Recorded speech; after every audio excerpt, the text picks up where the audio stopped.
말씀 앞에서 경외함으로 주께 홀로 섭니다. 생명의 말씀 읽고 순종해 주를 예배합니다. 기록된 말씀. 두 주 후면 침례식을 하게 됩니다. 원래 침례에 대한 설교는 침례식을 하는 날 보통 많이 했는데 그 하는 날 하다 보니까 침례를 미리 준비하는 분들이 또 침례를 받고자 하는 분들이 사실은 그 침례식 날 그 설교를 들으면서 이럴 줄 알았으면 내가 침례 받을 걸, 이런 분들이 종종 있어서 미리 해서 또 미리 준비하고 또 침례에 동참하기를 원하는 사람들은 마음에 또 그 침례의 의미를 다시 한번 살펴보는 것이 필요하겠다라는 생각이 들어서 오늘 함께 먼저 나누게 됩니다. 침례라고 하는 것은, 또 세례라고 하는 것은 그리스도인들에게 있어서 매우 중요한 영적인 또 상징적 의미를 갖고 있는 것입니다. 우리 주님께서 우리에게 명령하신 두 가지 의식이 있습니다. 굉장히 우리 교회에서 많은 의식들을 행하고 있는데 예수님께서 명령하신, 직접 명령하셔서 이것은 반드시 행하라 라고 말씀하셨던 의식 두 가지가 있는데, 그 하나는 주의 만찬 의식이고 또 하나는 침례식, 세례식입니다. 주님께서 반드시 이것은 행해라 라고 말씀하셨던 의식은 두 가지밖에 없습니다. 우리 주님께서 행하신 것 중에서 세족식도 있죠. 제자들의 발을 씻기시는 그런 의식도 행하셨습니다만, 주님께서 이것을 본을 보이시기는 했어도 이것을 의식으로 행하라 이렇게 명령하시지는 않았기 때문에 이것은 저희가 고난주일이나 이런 때 특별한 의식으로 행하긴 하지만 주님께서 명령하신 의식 안에 들고 있지는 않습니다. 그런데 주님께서 마지막 만찬을 하시면서 너희가 이것을 행하여 나를 기념하라 이렇게 명령하셨습니다. 누가복음 22장 19절을 보면 그런 말씀이 나오죠. 떡을 나누시면서 너희를 위하여 주는 내 몸이라, 너희는 이것을 행하여 나를 기념하라 이렇게 명령하셨습니다. 주의 만찬을 행하시면서 너희는 날마다 매번마다 이 주의 만찬 의식을 행하라고 명령하신 것입니다. 그런가 하면 마태복음 28장 19절 20절 말씀을 보면, 그러므로 너희는 가서 모든 민족을 제자로 삼아 아버지와 아들과 성령의 이름으로 침례를 베풀고 내가 너희에게 분부한 모든 것을 가르쳐 지키게 하라. 볼지어다 내가 세상 끝날까지 너희와 항상 함께 있으리라 하시니라. 이렇게 말씀하셨던 그 말씀을 보면 너희는 가서 제자를 삼아라, 침례를 줘라 이렇게 명령하셨던 내용을 볼 수 있습니다. 우리가 흔히 지상명령이라고 부르는 그런 명령입니다. 제자를 삼으라고 명령하시면서 복음을 전해서 침례를 주라, 침례를 베풀라 이렇게 명령하셨습니다. 그래서 교회에서 다른 의식은 교회와 교파마다 조금씩 필요에 의해서 추가해서 행하기도 합니다만, 주의 의식과 침례식 또는 세례식은 반드시 교회들마다 행하고 있는 의식 중에 하나입니다. 자주 말씀드리는 것이지만 이 침례 의식은 결혼식과도 같습니다. 서로 사랑하는 한 남자와 한 여자가 결혼을 하기로 약속하고 가정을 이룹니다. 관청에 가서 혼인신고를 합니다. 그러면 이 두 사람은 법적으로 명백한 부부가 됩니다. 그런데 혼인신고하는 것으로 끝나지 않고 보통은 크게 하든 작게 하든 결혼식이라는 것을 하게 됩니다. 결혼식을 안 해도 이 두 사람이 부부인 것은 분명하지요.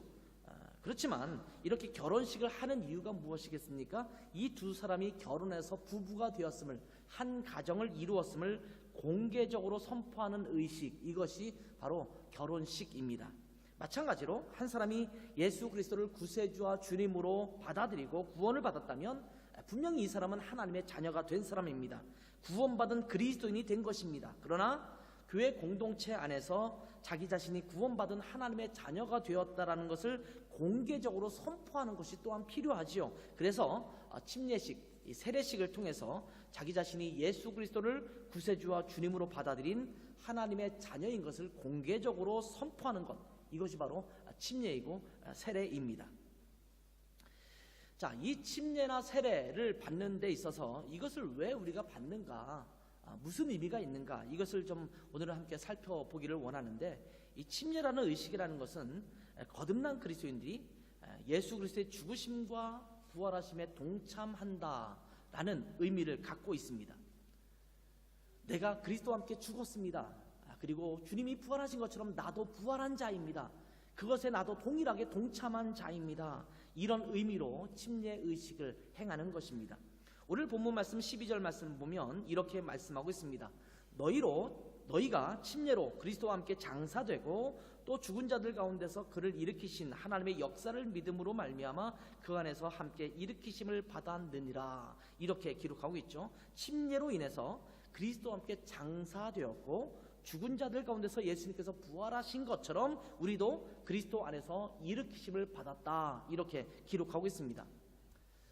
침례에 대한 명확한 의미를 잘 제시해주고 있는 내용이 로마서 6장에 등장하고 있는데, 로마서 6장 4절과 5절에도 보면 침례에 대해서 이렇게 말씀하고 있습니다.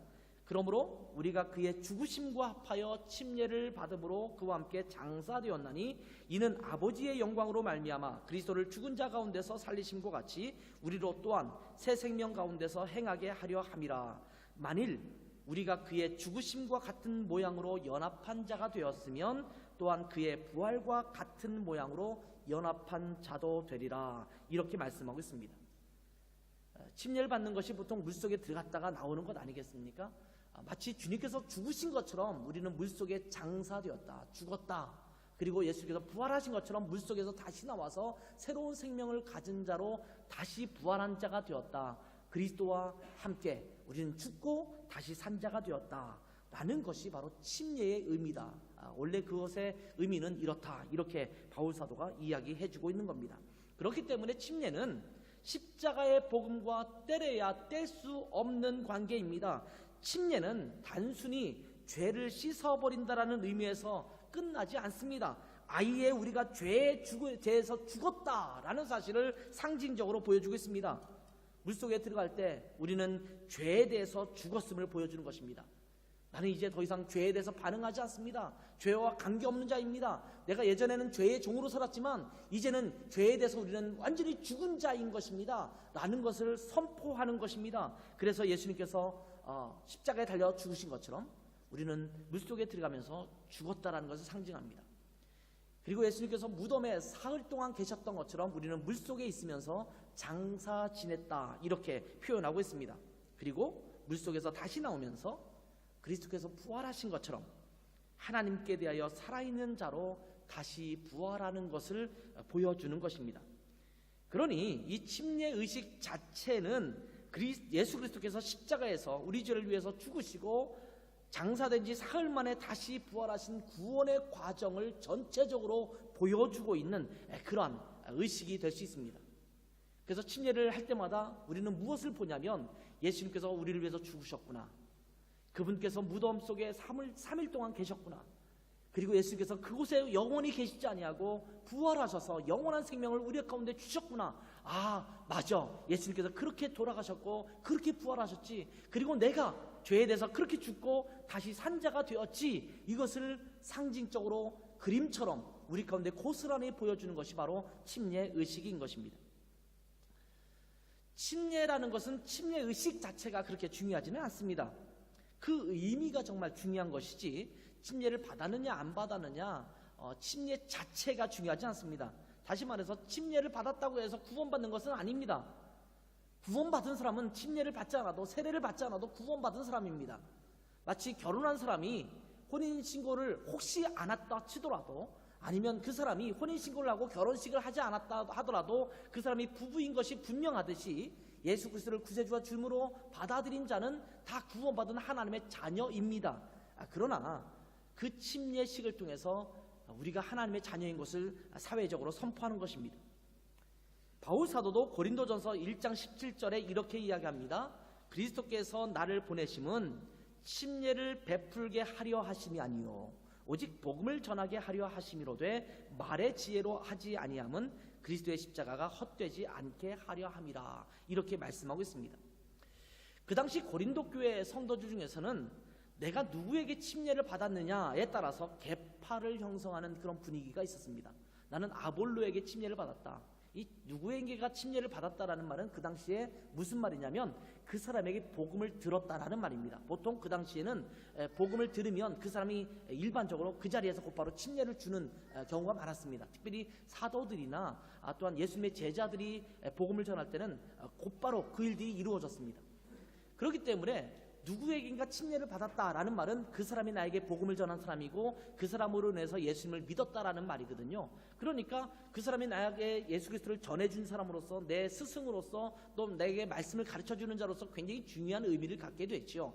그래서 누구에게인가 침례를 받았다라는 것이 어떤 하나의 계파를 형성하는 것처럼 그렇게 분위기가 돋아나고 있었습니다. 그런데 마침 바울은 고린도 교회에서는 그 누구에게도 침례를 베풀지 않았었습니다. 누구에게인가 침례 받았는가, 누구에게 침례를 받았는가에 따라서 계파를 형성하고 있어서 서로 간의 갈등을 갖고 있는 이 공동체, 고린도 교회 공동체들에게 이렇게 말하고 있는 겁니다. 내가 침례를 베풀어서 누가 나에게 침례를 받았는가, 이것은 중요한 것이 아니다.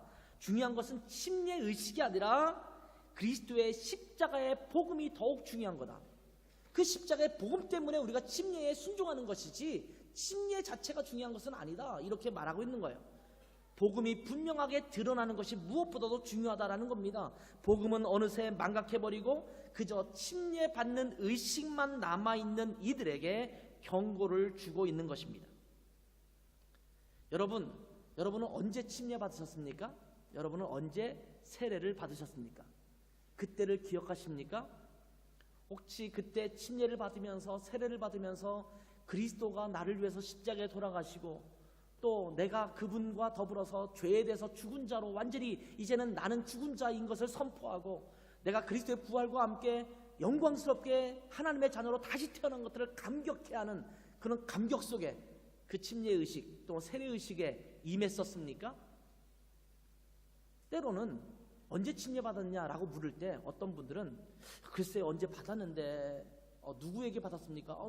글쎄 뭐 어떤 목사님이 나한테 같은 침례나 세례를 주었는데 언제 받았는지 잘 기억도 못하고 그 상황도 기억하지 못하고 그런 분들이 종종 있어요. 물론 내가 그 날짜를 기억하지 못하고 내게 침례를 준 또 세례를 주신 분이 누구인지 기억하지 못한다고 해서 그것이 문제가 있다라고 하는 것은 아닙니다. 근데 저는 제가 침례 받았던 날을 분명히 기억해요. 1976년 2월 29일입니다. 2월 달은 보통 28일까지밖에 없는데 저는 또 독특하게 29일 날 주일날 침례를 받았어요. 그래서 그때 침례 받았던 기억이 나요. 2월 29일이니까 추운 날이었죠. 추운 날 모든 성도들이 모여있는 곳에서 침례를 받으면서 제가 나이가 중학생 때였으니까 그 어렸던 그 시절에 이제 제가 침례를 받는데 침례복이 모자랐어요. 그날 침례 받는 사람이 워낙 많아서. 그러니까 저는 밑에 바지도 입고 위에도 이렇게 옷 입는데 저는 바지를 안 주더라고요. 그래서 속옷만 입고 그냥 이렇게 위에만 걸쳤는데 물론 제가 중학생이니까 좀 이렇게 길게 내려와서 다행히 좀 괜찮았습니다만 침례식에 들어가자마자 이게 붕 이렇게 떴어요. 그래서 성불리 제가 막 감췄던 마릴린 몰론처럼 이렇게 했던 그런 기억이 나요. 근데 그때 기억이 소록소록 나면서 내가 주님과 함께 죽었고 다시 산 자구나. 중학교 때였지만 제가 분명히 그것을 생각하면서 감격에 젖었던 그것이 아직도 또렷이 기억납니다. 침례 자체, 내가 침례를 받고 세례를 받고 내가 우리 교회에 등록된 교인으로서 정식 교인으로서 내가 이제 이 교회의 성도가 되었다라는 것의 의미만이 아니라 내가 그리스도와 함께 이제는 십자가에 연합한 자가 되었구나. 내가 그리스도와 함께 부활에 연합한 자가 되었구나. 이 십자가의 복음이 분명히 살아있어야지만 된다라고 말씀하고 있는 겁니다. 복음이 드러나지 않는 침례, 복음이 드러나지 않는 세례는 단지 껍데기에 불과합니다. 내가 침례를 받으면서 복음이 드러나야 합니다. 침례 받는 자도 복음을 다시 한번 되새기며 구원의 감격을 회복해야 합니다. 이미 받았던 분들도 침례식을 하는 그 장면을 보면서 내가 그리스도와 함께 저렇게 죽었었지. 그리고 주님으로 말미암아 내가 이렇게 부활의 영광으로 거듭난 자가 되었지. 이것을 회복하는 시간이 되어야 합니다. 침례는 물속에 들어갔다 나오는 의식입니다. 많은 교파들이 세례식을 행하죠. 그렇기 때문에 어쩌면 우리 교회는 왜 침례식을 할까? 세례를 하면 정말 간단할 텐데. 정말 간단하거든요. 여기 의자를 놓거나 방석을 놓고 무릎 꿇거나 그렇게 한 다음에 이렇게 물로 이렇게 찍어서 이마에 머리에 이렇게 대주면 되기 때문에 굉장히 순식간에 짧은 시간에 세례식을 행할 수가 있습니다. 근데 옷을 갈아입어야 되죠. 물속에 들어갔다 나와야 되죠. 다시 씻고 나와서 새 옷으로 갈아입고 다시 이곳으로 와야 되죠. 또 물을 받아야 되죠. 물을 빼야 되죠. 말려야 되죠. 얼마나 귀찮습니까? 근데 뭐 이렇게 귀찮게 이런 의식을 행하는 걸까? 이렇게 생각할지도 모릅니다. 그러나 이미 설명했듯이 물속에 들어갔다 나오는 의식을 통해서 복음을 보다 더 깊이 되새길 수 있는 아주 뜻깊은 그런 의미가 있다라는 의식을 생각해 본다면 좀 번거롭더라도 침례를 통해서 믿음을 고백하는 것이 정말 의미 있다라는 생각을 하게 됩니다. 아는 분들은 아시다시피 원래 성경 시대에 침례식은 물속에 들어갔다 나오는 보통 침수례라고 부르는 이 침례가 일반적인 의식이었습니다. 물론 그 당시에도 물을 완전히 담그지 않고 위에서 이렇게 붓는 것도 있었고 그렇지만 예수님께서 침례를 받으신 이후에 초대교회 때 형성됐던 침례는 전부 물속에 들어갔다 나오는 것이었습니다. 그런데 초대교회 시대가 지나가고 점차 로마 카톨릭화가 되기 시작하면서 의식이 조금씩 변해서 요즘에 세례로 바뀌게 된 것입니다. 원래는 침례죠. 침례는 베프티즘이라는 말로 쓰여지죠. immersion이라는 말 씁니다. 물속에 잠기다 이런 표현입니다. 원래 헬라어 원어에는 밥티스마라는 말이 쓰였어요. 밥티스마는 물속에 들어갔다 나오다, 물속에 잠기다 이런 단어입니다. 성경에서는 영어든 어디든 다 밥티스마라는 단어를 사용하고 있습니다. 근데 이것이 나중에 바뀌는데 그 처음에 바뀐 것이 관수례로 바뀝니다. 퓨전이라는 거죠. 이것이 4세기 정도에 시작됐기 때문에 이제 로마 카톨릭화가 막 시작되면서 이렇게 시작됐습니다. 그 당시에도 이미 침례가 일반적이었습니다만 필요에 따라서 관수례가 행해지기 시작했습니다. 왜냐하면 물이 너무 부족하거나 물속에 잠길 수 없거나 아니면 뭐 몸이 좀 불편하거나 이런 여러 가지 상황이 있기 때문에 어퓨션을 한 거예요. 그러니까 물을 이렇게 위에서 붓는 겁니다. 그래서 보통 손을 이렇게 물을 떠서 위에다 이렇게 부어주는 것으로 보통 대신하기도 합니다. 물론 처음에는 물을 이렇게 큰 것으로 해서 이렇게 붓는 경우도 있었습니다만 손으로 이렇게 물을 떠서 머리부터 이렇게 숙여서 내려가도록 하는 그런 관수례가 시작되기 시작합니다. 이것이 4세기 정도부터 시작됩니다. 그리고 그 다음에 이어지는 것이 살수례입니다. 스파클링이라고 하죠. 뿌리는 겁니다. 이것은 굉장히 이후에 시작되는 건데 13세기 이후에 이런 것들이 생겨나기 시작합니다. 이제는 이게 물로 붓는 것도 이렇게 붓는 것도 좀 번거로우니까 또 몸에 다 젖지 않습니까? 그러니까 그것을 이제 물로 이렇게 뿌리기도 하고 어떤 그 거룩하다고 여기는 어떤 그 이파리 이런 것들 통해서 이렇게 뿌리기도 하고 그렇게 하는 경우가 생겨나기 시작했고 그것이 더 이제 약식화되어서 지금은 세례라는 말을 쓰입니다. 세례라는 말은 영어는 똑같이 베프티즘이에요. 근데 세례라는 것은 그냥 물로 에서 찍어주죠. 어떤 분이 그런 말 하더라고요. 나는 세례를 받긴 받았는데 내 머리에는 물이 조금 닿긴 닿은 것 같은데 얼마큼 닿는지 모르겠어요. 세례하시는 분이 장갑을 끼셨나 봐요. 하얀 장갑을 꼈는데 그 장갑에 다 물이 스며들어서 여기에 닿는 건 별로 안 돼서 뭐 이렇게 세례 끝나고 났는데 뭐 물기 자체가 없었다고 이야기를 하는 분도 계시더라고요. 근데 요즘은 하여튼 세례라는 형식으로 이렇게 바뀌게 됐습니다. 그러니까 뭐 침례냐 세례냐 관수례냐 살수례냐 이것은 사실은 중요하지는 않습니다만 점차 의식의 변화가 점점 이렇게 일어나기 시작했어요. 저는 물속에 잠기지 않는 세례 받는 것을 무효라고 생각하지는 않습니다. 중요한 것은 신앙의 고백입니다. 내가 그리스도와 함께 십자가에 죽은 자입니다. 지금 이 물로 잠깐 찍었지만 물을 잠깐 뿌렸지만 이것은 단순하게 물로 나를 적신 것 정도가 아니라 내가 이제 마치 죽은 것처럼 십자가에 완전히 죽은 것처럼 물속에 잠긴 것처럼 그렇게 하는 의미를 지금 조금 약식화시켜서 이렇게 할 뿐이지 저는 죽은 자입니다. 이런 믿음의 고백을 하는 것이 필요하지요. 공동체 앞에서 이 신앙을 고백하는 것이 중요한 것입니다. 그러나 우리가 분명히 알 것은 침례의식이라고 하는 것은 단순히 죄를 씻는다라는 의미를 넘어서는 것입니다. 물을 뿌려서 죄를 씻겨내는 것이 아니에요. 그냥 죽는 겁니다. 나는 예전 것은 다 죽었습니다. 이제는 새로운 피조물이 되었습니다. 이 고백을 드리는 것이 침례의식, 세례의식이라는 것입니다. 우리가 그리스도와 함께 죄에 대해서 죽고 하나님께 대하여는 다시 살아난 자가 된다는 의미를 분명히 고백하는 시간이 되어야지 어떤 의식의 형태로 드리든 그 의미가 우리 가운데 분명하다라는 겁니다. 이미 세례나 침례를 받으신 분도 그것에 대한 분명히 인식이 있었으면 좋겠어요. 내가 세례를 받은 것은, 침례를 받은 것은 내가 그리스도와 함께 십자가에 못 박힌 자가 된 것입니다. 그리고 예수 그리스도와 함께 다시 부활한 자, 하나님의 자녀가 된 자, 새로운 피조물이 된 자입니다. 이런 고백을 내가 드렸구나. 그 고백의 삶을 지금 살아가야 되는구나. 이것을 분명히 마음속에 인식하는 여러분 되시기를 바랍니다. 두 번째로 살펴볼 것은 우리 그리스도인들은 침례를 통해서 거룩함을 향한 첫걸음을 떼게 된다는 사실입니다. 올해 한 해의 표어가 거룩함을 회복하라 아니겠습니까? 이 거룩함 삶, 이것은 그리스도로 말미암아 이루어지는 것입니다. 물론 침례를 받지 않으면 거룩함으로 나가지 못하는 것이냐? 그런 것은 아닙니다.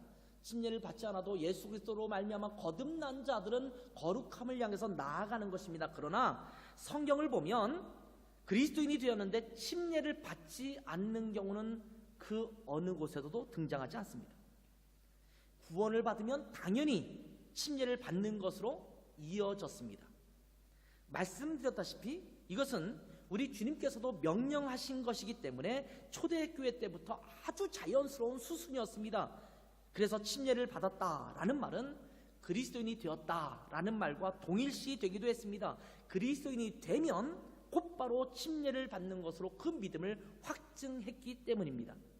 오늘 본문을 보면 할례와 침례의 예를 통해서 그리스도인 됨에 대해서 설명하고 있습니다. 할례는 이스라엘 백성이 태어나면 8일 만에 할례를 받아서 하나님의 백성이 되었음을 표시하는 의식이었습니다. 할례는 요즘의 포경수술과 같은 거죠. 그러니까 여자들은 행하지 않고 남자들에게만 행해지는 그런 의식이었습니다. 이스라엘 백성은 이 할례 의식을 통해서 자기 자신이 거룩한 하나님의 백성이 되었음을 표시하였습니다. 그런데 11절을 보니까 그리스도인들은 이제 손으로 하지 않은 할례를 받았다 이렇게 말합니다. 또 그 안에서 너희가 손으로 하지 아니한 할례를 받았으니 곧 육의 몸을 벗는 것이요 그리스도의 할례니라. 그리스도의 할례라는 표현을 쓰고 있어요. 그러면서 이어지는 12절에 침례에 대한 이야기로 넘어갑니다. 너희가 침례로 그리스도와 함께 장사되고 또 죽은 자들 가운데서 그를 일으키신 하나님의 역사를 믿음으로 말미암아 그 안에서 함께 일으키심을 받았다 이렇게 기록하고 있습니다. 다시 말하면 할례는 지금 너희들 그리스도인이 된 사람들은 이젠 더 이상 할례를 받지 않아도 되는데 그리스도로 말미암아 할례를 받은 것이다. 그것이 바로 무엇이냐? 침례다. 이렇게 이야기하는 겁니다. 이스라엘 백성이 자기 자신이 하나님의 거룩한 백성이라는 것을 표시하기 위해서 태어난 지 8일 만에 할례를 받았는데 이제 그리스도로 인해서 하나님의 거룩한 백성이 된 자들은 할례가 아니라 침례를 받음으로 하나님의 거룩한 백성이 되었음을 표현하는 것이다. 이렇게 말씀하고 있는 겁니다. 즉 침례, 세례라는 것은 거룩한 하나님의 백성이 되었다라는 것을 표현하는 것입니다. 마치 이스라엘 백성이 할례를 통해서 하나님의 백성이 되었다라는 것을 표시했던 것과 같은 의미라고 하는 것입니다. 그러면서 이어지는 말씀을 다시 한번 보세요. 13절부터 15절 말씀입니다. 또 범죄와 육체의 무할례로 죽었던 너희를 하나님이 그와 함께 살리시고 우리의 모든 죄를 사하시고 우리를 거스르고 불리하게 하는 법조문으로 쓴 증서를 지우시고 제하여 버리사 십자가에 못 박으시고 통치자들과 권세들을 무력화하여 드러내어 구경거리로 삼으시고 십자가로 그들을 이기셨느니라 이렇게 말씀하고 있습니다. 예수 그리스도로 말미암아 이제는 우리의 모든 죄를 사하시고 십자가에 그 모든 죄악을 십자가에 못 박으셨다라는 겁니다. 우리를 죄악으로 치닫게 하는 너희가 죄를 지었다라고 말하게 되는 그런 모든 율법들 이런 것들을 십자가에 못 박아버렸다고 말하고 있습니다.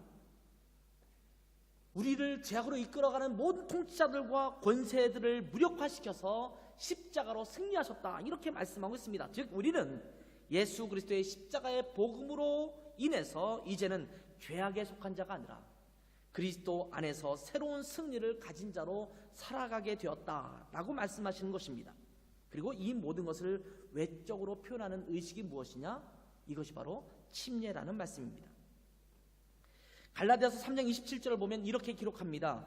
누구든지 그리스도와 합하기 위하여 침례를 받은 자는 그리스도로 옷 입었느니라. 자, 침례는 그리스도와 합하는 의미입니다. 주님께서 죽으신 것처럼 죽으시고 주님께서 부활하신 것처럼 부활한 자가 되었다라는 것을 의미하는 것입니다. 그리스도께서 거룩하신 것처럼 우리도 이제 거룩한 그리스도인이 되었다라는 것을 의식으로 표현하는 것이 바로 침례라는 말씀입니다. 이렇게 침례를 받은 자는 그리스도로 옷 입었다, 이렇게 기록하고 있습니다. 이제는 우리는 그리스도로 옷 입었습니다. 보통 주일날 아침에 제가 문을 열고 다녀요. 주일 아침 일찍은 아니지만 8시에서 8시 반 그 사이에 문을 열러 다녀요. 근데 아침에 일찍 오는 분들이 가끔씩 있어요. 생각보다 일찍 오는 사람도 있어요. 어떤 때는 제가 문 여는 시간보다 일찍 와서 또 문을 열어달라고 하는 분도 계세요. 근데 제 복장들을 보고 많이들 놀랍니다. 반바지에 헐렁한 티셔츠에 머리는 엉클어지고 뭐 이런 상태로 문을 열면 평소에 주일에만 주로 저를 보는 분들은 굉장히 많이 놀래요. 아니 어떻게 저런 모습도 있네 이런 거예요. 제가 무엇을 옷 입느냐에 따라서 저의 모습도 달라지죠. 오늘 아침에 제 아이하고 통화를 했어요. 영상 통화. 첫째 아이가 잠깐 그 외박을 나왔다고 그래요. 외출 나와서 지금 이제 외박을 나와서 전화 통화를 했어요. 군복을 입고 있더라고요. 저희는 편한 복장이었었고 첫째 아들은 이제 군복을 입고 있는 영상 통화를 했어요. 군복을 입는 그 모습을 딱 보니까 사람이 아니라 군인이에요. 군복을 입혀놓으면 사람이 아닌 것 같아요. 사람이 아니문이다. 그냥 군인처럼 행동해요. 모든 것이 집이 그립고 모든 것이 가족이 사랑스러워지는 그런 때예요. 집에 있을 때는 전혀 가족이 사랑스럽지 않고 또 부모님이 그렇게 그립지 않다가 군복을 입혀놓고 군대에 보내놓으면 다 이렇게 부모님이 그립고 또 가족이 그립고 이런 것이 느껴지잖아요. 내가 무엇을 어떻게 입고 있느냐에 따라 다르잖아요. 이거 보통 군대 갔다 온 사람도 예비군복 입혀놓고 예비군 훈련을 가면 갑자기 사람이 바뀌기 시작해요. 근데 군복을 벗겨놓고 양복을 쫙 입혀놓으면 또 그 사람의 행동 거지가 달라져요. 그러니까 내가 무엇을 옷 입느냐에 따라서 나의 모습이 약간씩 달라지지 않습니까?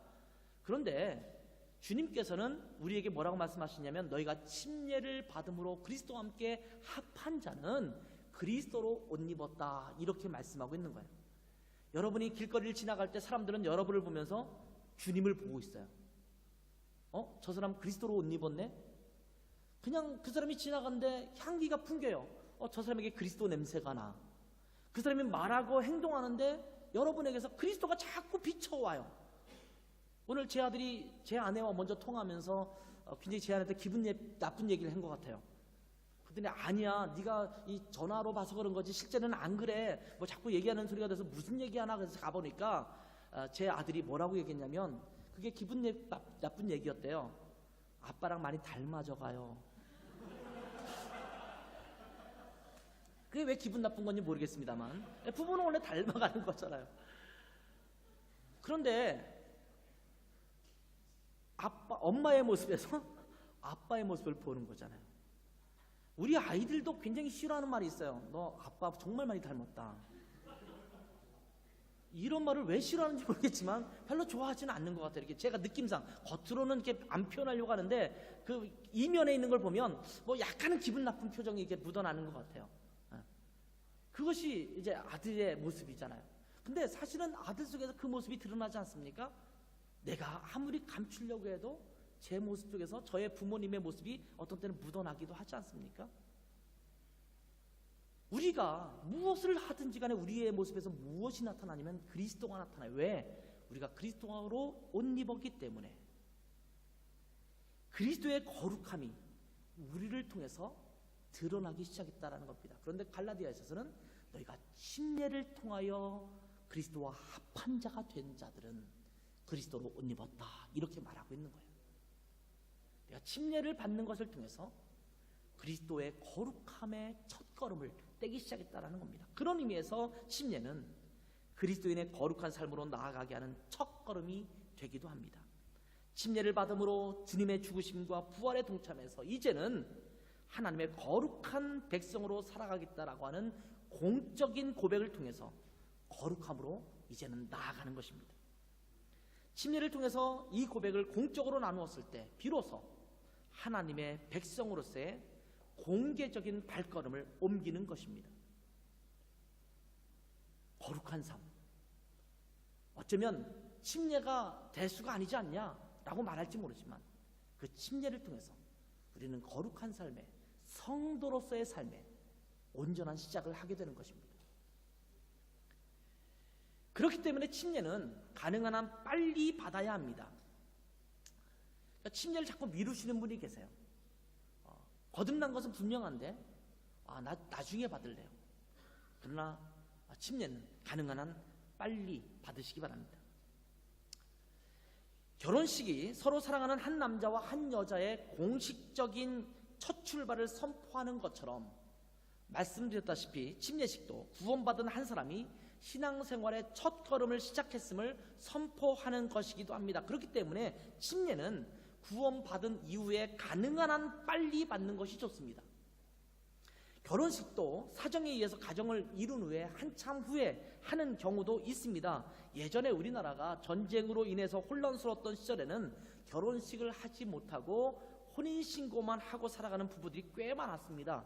그래서 이렇게 결혼식을 하지 못하고 살아가는 부부들은 늘 마음속에 아쉬운 부분이 있어요. 우리는 그냥 혼인신고만 하고 살았기 때문에 결혼식에 그 설레는 마음도 없어봤고 그런 것을 갖추어 보지 못했기 때문에 늘 아쉬워합니다. 그래서 나중에 자녀가 많이 장성한 이후에 어떤 경우는 자녀가 다 결혼을 하고 난 이후에 그런 때에 이제 자녀들과 친지들을 모아놓고 결혼식을 다시 하는 경우도 생겨요. 이분들은 법적으로 이미 수십 년을 살았어요. 그런데 결혼식을 하고 싶어서 결혼식 웨딩드레스를 맞추고 또 턱시도를 입고 이러면서 결혼식을 하는 부부들도 가끔 있는 것을 제가 보았습니다.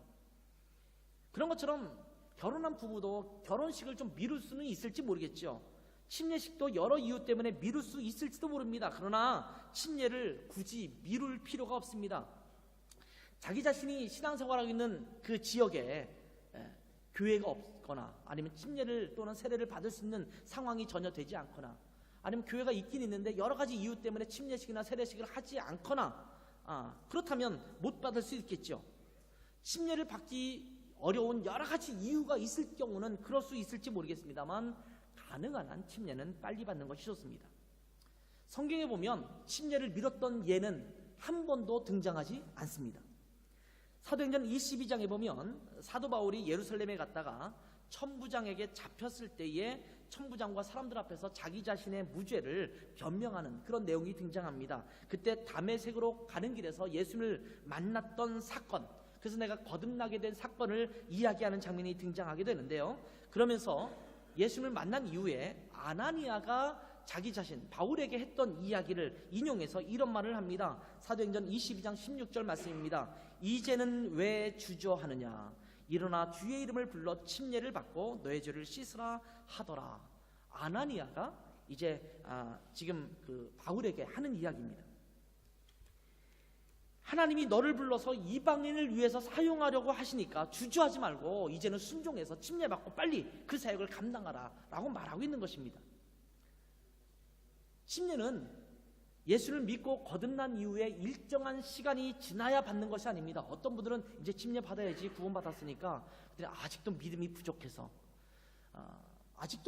부족해서 침례를 받는 것을 미루는 일은 없습니다. 어떤 아이가 태어났어요. 응애 하고 태어났는데 자 이제 출생신고해야지 그랬더니 아기가 말합니다. 아직도 인간으로 부족해서. 그러면서 출생신고를 미루면 되겠어요? 그 아기가 아직은 걷지도 못하고 말도 하지 못하지만 그 아기로 태어난 그 순간 그 아이는 완벽한 인간이죠. 그 아기가 태어나기 전부터도 뱃속에 있을 때부터 완벽한 인간 아닙니까? 그러면 그 아이는 이제 출생신고를 해서 아이로 태어났음을 이제 관청에 신고해야 되지 않겠습니까? 그런 것처럼 내가 거듭났다면 침례를 받는 것입니다. 내가 성숙하고 성장하고 뭔가 많이 안담해 받는 것이 침례가 아니라 내가 거듭난 것이 분명하다면, 예수님이 나의 구세주와 주님 되신 것이 분명하다면 그것은 곧바로 받는 것입니다. 성경에 나오는 침례 장면을 보면 사람들이 구원받자마자 곧바로, 대부분의 경우는 그 자리에서 곧바로 침례받는 장면이 많이 등장합니다. 사도행전 8장에 보면 빌립 집사가 에디오피아 내시에게 복음을 전합니다. 마차를 타고 이사야서를 읽으면서 가고 있었던 에디오피아 내시가 빌립 집사로부터 복음을 듣기 시작합니다. 그러면서 예수님을 받아들인 이후에 길을 가다가 물이 나오니까 곧바로 침례를 받는 장면이 사도행전 8장에 등장합니다. 자, 여기 물이 있는데 내가 무슨 침례를 받는데 거리낌이 있겠냐? 나는 구원만 받은 것이 분명하니 자, 빨리 가서 침례 받자 라고 해서 곧바로 내려가서 침례를 받습니다. 사도행전 16장에 보면 바울과 실라가 빌립보라는 도시에서 복음을 전하다가 감옥에 갇히게 됩니다. 바울과 실라가 감옥에 갇혀서도 하나님을 찬양합니다. 하나님께서 기적을 베푸셔서 옥문이 흔들리고 그래서 감옥의 문이 다 열리게 됩니다. 몸에 채웠던 착고가 다 풀리게 됩니다. 이것을 보았던 간수가, 감옥을 갇히는 간수가 죄수들이 다 도망간 줄 알고 야, 큰일 났다, 문책이 두려워서 자살하려고 하죠. 자결하려고 합니다. 그때 바울과 실라가 만류하면서 우리 여기 있으니까 걱정하지 마라, 이런 일들이 벌어지죠. 그리고 나서 이 간수에게 바울과 실라가 복음을 전하기 시작합니다. 그리고 이 간수의 가족들에게도 복음을 전합니다. 그리고 나서 등장하는 것이 무엇입니까? 사도행전 16장에 보면 그들이 곧바로 침례를, 온 가족이 침례를 받았다, 이렇게 성경은 기록하고 있습니다. 침례는 미룰 필요가 없습니다. 구원받았다는 것이 확실하면 교회 공동체 앞에서 침례를 받음으로 자기 자신이 구원받은 하나님의 자녀인 것을 공개적으로 선포해야 합니다. 물론 교회마다 침례나 세례를 받기 전에 사전 교육을 받게 하는 것처럼 여러 가지 프로그램을 가질 수도 있습니다. 그것은 구원받았음을 확실히 확인하려는 경우에 그 의미가 있는 것이기 때문에 그 정도를 그 프로그램을 갖는 것이지 무조건 그 시간이 필요한 것은 아니라는 말씀입니다. 이제 2주 후면 우리 교회에서 침례식을 행하게 됩니다. 물론 침례식은 침례를 받을 자가 있다고 한다면 언제든지 우리 교회에서는 행할 수 있는 의식이기도 합니다. 한 명이 받든 두 명이 받든 몇 명이 받든 간에 침례를 받을 뿐만 있다면 언제든지 물을 채워서 함께 침례를 행할 수 있을 것입니다. 더군다나 우리 교회는 교회당 안에 침례탕이 있기 때문에 언제든지 침례를 받을 수 있는 조건이 되어 있어서 얼마나 감사한지 모르겠습니다. 그러나 구원을 받았다면 더 이상 미룰 필요가 없습니다. 제가 보니까 우리 교회도 이미 구원받은 것은 분명한데 침례를 받지 않고 지금까지도 미루는 사람들이 여럿 있는 것으로 제가 알고 있어요. 근데 그렇게 미룰 필요가 없다라는 말입니다. 아직 구원을 받지 못했다면 구원을 받았다라는 사실이 분명하게 확신될 때까지 기다려야 합니다. 그런 분들은 상담을 해서 침례 상담을 통해서 구원이 확실치 않다면 저희가 침례를 줄 수 없어요. 그런 분들은 그때까지 기다려야겠죠. 그러나 내가 구원받은 것이 확실하다면 미룰 필요가 없다라는 겁니다. 이제 침례를 통해서 하나님의 거룩한 백성이 되었음을 교회 공동체에 고백하고 그 거룩한 발걸음을 떼는 온전한 또한 복된 계기가 되기를 바랍니다. 그래서 교회는 침례를 받고 세례를 받은 사람이 공식적으로 교회의 회원이 되는 거예요. 교회를 다니고 있어도 침례나 세례를 받지 않은 분들은 정식 회원으로 인정하지 않습니다. 그래서 준회원이라고 하죠. 사실은 그런 침례나 세례를 받지 않으면 교회에서 직분을 맡기지도 않지 않습니까? 왜냐하면 공개적으로 교회에서 내가 구원받았음을 선포하는 의식을 통해서 그 사람이 우리 공동체의 일원이구나, 이것을 확인하게 되는 계기가 필요하기 때문입니다. 이미 구원받고 또한 침례나 세례를 받은 이들은 이제 다음 주에 있는 그 침례식을 통해서 구원의 감격을 다시 한번 회복하고 돌이켜보는 귀한 시간이 되기를 바랍니다. 1년에 한 번 내지는 2번 우리가 침례식을 하게 되는데 이 침례식이 그냥 하나의 지나치는 통과 의례의 의식이 아니라 그리스도의 십자가의 복음을 다시 한번 깊이 확인하고 그것을 되새겨보고 내가 그리스도 안에서 그리스도로 말미암아 다시 한번 새롭게 거듭난 자로서 거룩한 하나님의 백성이 되었음을 확인할 수 있는 복된 의식이 되기를 바랍니다. 이 침례식이 우리 공동체의 놀라운 축복의 시간, 축제의 시간이 되기를 주님의 이름으로 축원합니다. 기도하겠습니다. 하나님 아버지, 오늘 찬양을 통해서 그리스도의 십자가를 많이 노래했습니다. 또한 성가대의 찬양을 통해서도 그리스도의 십자가를 함께 찬양했습니다. 그리스도의 십자가 때문에 우리가 구원받은 자가 되었고, 그리스도의 그 흘리신 보혈 때문에 우리가 하나님의 자녀가 되었음을 인하여 참으로 감사합니다. 그래서 너무나 감사한 그 구원의 고백을 우리가 침례를 통해서 또 주님 앞에 다시 한번 고백하고, 모든 성도들 앞에서 이것을 선포하는 그런 침례 의식을 저희가 다음 주에 갖습니다. 하나님, 이것이 우리 공동체의 축복이 되게 도와주시고, 구원받은 하나님의 자녀들이 이 의식을 통해서 모든 성도들에게 하나님의 한 자녀가 되고 그리스도의 몸된 한 교회의 공동체의 일원이 되었음을 함께 확인하는 축복의 시간 될 수 있도록 은혜 베풀어 주시기를 간절히 원합니다. 그래서 우리 모든 구원받은 하나님의 자녀들이 그깟 침례 의식이 아니라 하나님께서 귀하게 허락하신 복되고 아름다운 침례 의식으로 함께 기뻐하며 주님 앞에 영광을 돌릴 수 있도록 축복하여 주시옵소서. 감사하며 예수님의 이름으로 기도했습니다. 아멘.